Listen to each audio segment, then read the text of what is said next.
Iran বনাম Israel যুদ্ধ লাগলে কি করতে পারবে ইরান? একটা মাত্র ক্ষেপণাস্ত্র আর পুরো ইসরায়েল অন্ধকারে। ইরান কি পারবে ইসরায়েলকে ধ্বংস করতে? আর যদি যুদ্ধ শুরু হয়, কে জিতবে? চলুন দেখি ইরানের ভিতরে কি আছে। ইরান একটি দেশ যাকে নিয়ে পশ্চিমা বিশ্ব চিরকাল আতঙ্কে। তাদের পরমাণু কর্মসূচি, বিপ্লবী গার্ড বাহিনী, আইআরসিজি আর অসংখ্য ক্ষেপণাস্ত্র সিস্টেম, সব মিলিয়ে ইরান শুধু মধ্যপ্রাচ্যের নয়, বিশ্ব রাজনীতির বড় খেলোয়াড়। ইরানের সামরিক বাহিনীতে রয়েছে প্রায় 6 লাখ সক্রিয় ও রিজার্ভ সৈন্য।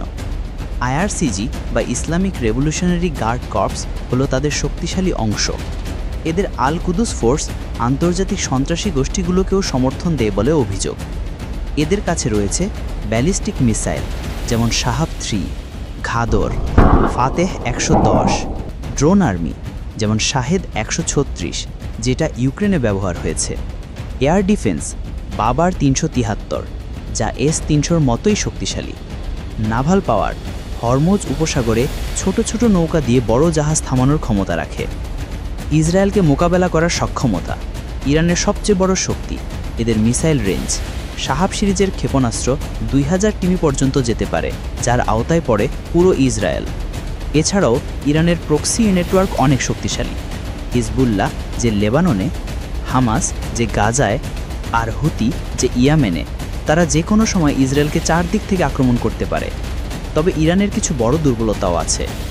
এয়ারফোর্স তুলনামূলক পুরনো এবং পশ্চিমা দেশের মতো আধুনিক নয়। অর্থনৈতিক নিষেধাজ্ঞার কারণে টেকনোলজিতে পিছিয়ে। অভ্যন্তরীণ রাজনৈতিক অস্থিরতা যুদ্ধের সময় সমস্যা হয়ে দাঁড়াতে পারে।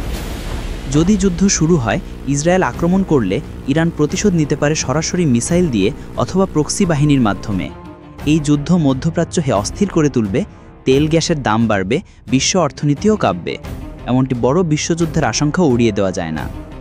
ইরানের সামরিক শক্তি নিঃসন্দেহে ভয়ঙ্কর, কিন্তু যুদ্ধ শুধু অস্ত্রের খেলা নয়।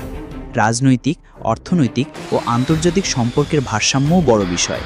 তবে একটা বিষয় নিশ্চিত, এই সংঘর্ষ যদি সত্যিই শুরু হয়, এর প্রভাব পুরো পৃথিবী টের পাবে। আপনার কি মনে হয়, ইরান পারবে ইসরায়েলকে মোকাবেলা করতে? কমেন্টে জানান আর ভিডিওটি শেয়ার করে রাখুন যুদ্ধের এই অদ্ভুত বিশ্লেষণ বন্ধুদের সঙ্গে।